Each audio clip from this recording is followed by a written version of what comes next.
In this video, I'm going to show you how to export Shopify data to Google Sheets. Unfortunately, since Shopify doesn't let you do this automatically by default, what we need to do is use a third-party automation tool. Don't worry though, it is completely free and very easy to set up. The first thing that I want you to do is click the first link in the description of this video, which will take you to the Make platform. Once you've clicked on the link, this is the page you are going to see. From here, you want to head over to the navigation panel on the left-hand side, and in here you will find scenarios. Simply click on it. Now you will be taken to the page wherein you will be asked how you want to create your first scenario. If we click on the Open Scenario Builder, this just means that we can create our scenario from scratch.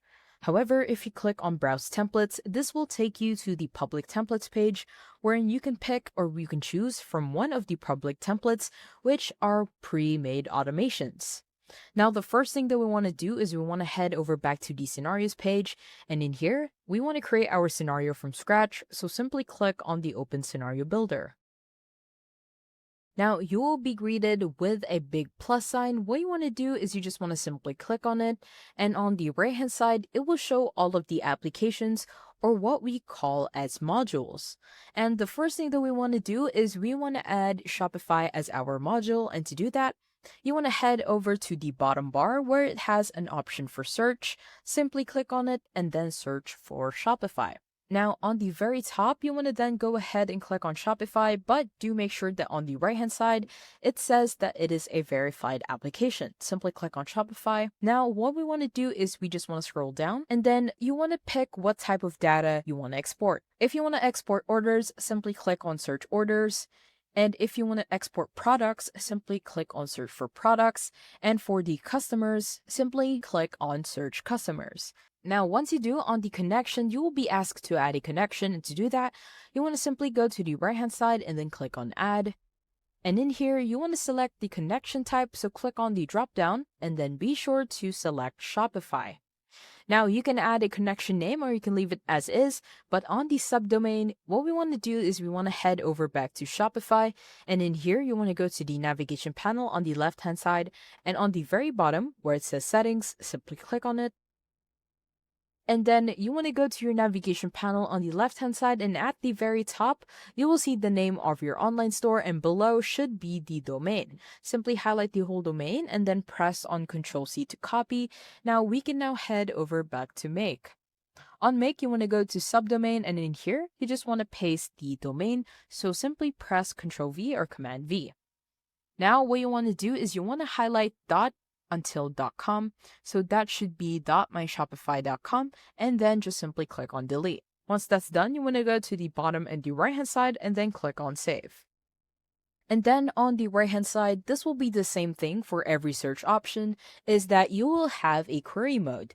On the query mode, if I click on the drop down, you will be asked to have an empty, a simple, or an advanced query. I suggest that you do an empty one. Empty just means that it will pull out all of the existing Shopify data. And if you do want to get a specific one, then just simply go to the drop down and click on simple so that you can filter out the specific types of data that you want to get.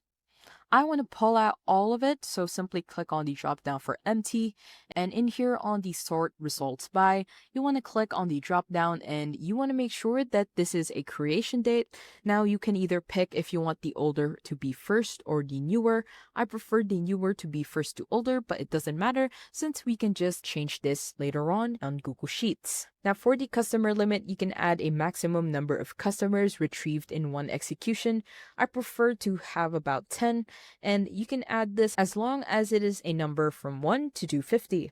Once that's done, you want to go to the bottom and the right hand side and then just simply click on save. As you can see, we have successfully added Shopify as our module, and the next thing that we want to do is we want to add Google Sheets. To do that, you want to head over to Shopify, and on the right hand side, you will see a plus sign to add another module. Simply click on that.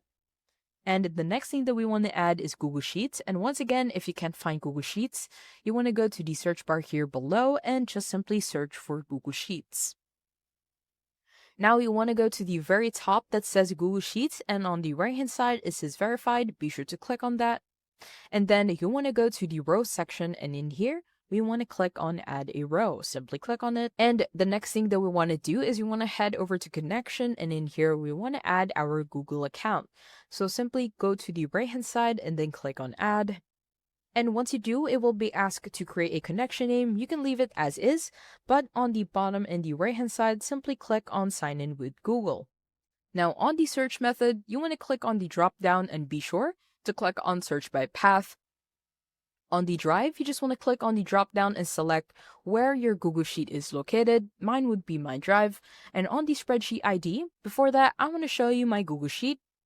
And what you want to do is you want to remember what its name is. Mine would be Shopify data, and it is on the data sheet. What you can do is copy how my headers looks like, or you want to make something similar to this.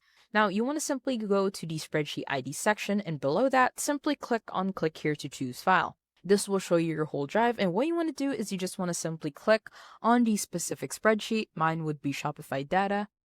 And then on the sheet name, I just want to click on the drop down, and then you want to identify the type of sheet. Mine would be data. Now on the table contains headers, you want to click on the drop down and make sure it is set to yes. And as you can see here below, you will see that it will plot down all of the values that you have. Now on the values, you will see that mine would have a header, and that is because on my spreadsheet, I added the first row with specific values. Now on the values section, what we want to do is we want to map out the Shopify data into our Google Sheets. So simply click on the blank space, and on the right hand side for order ID, I want to get the ID, so simply drag and then drop it into the blank space. On the date, you want to make sure that this should be the date that it was created. So you want to head over to created at, as you can see in here, and then drag and drop the values. If you can't find the values or if you can't find the fields, you want to go to the very top and then go to search items. And in here, if we search for ID, it will show all of the values. If we then search for created at, it will also filter all of the values. Now to find customer, you want to simply search for name. And in here, what you can do is display the full name, first name and last name for the default address, the addresses, or the last order. I prefer to just have the full name. So just simply click on name, drag and drop into customer. For the total, what I want to do is add the amount. So simply drag and drop the amount into total. And once you're done, what you can also do is add more values into your spreadsheet. But if you just want to keep it as is, then you want to go to the bottom and the right hand side and then simply click on save. And as you can see, we have created our first automation, and to run this, you want to go to the bottom and the left hand side and then just simply click on run once. And as you can see, once you have clicked on run once, you will see a check mark for both modules on Shopify as well as Google Sheets. On the very top, you will see that it has a value of 3. This means that it has added 3 rows. So if we head over back to our Google Sheet, you will see that it has successfully exported the data. And that's about it. That's how to export Shopify data to Google Sheets. If you have any questions, please let me know down in the comments below, and I'll do my best to help you out.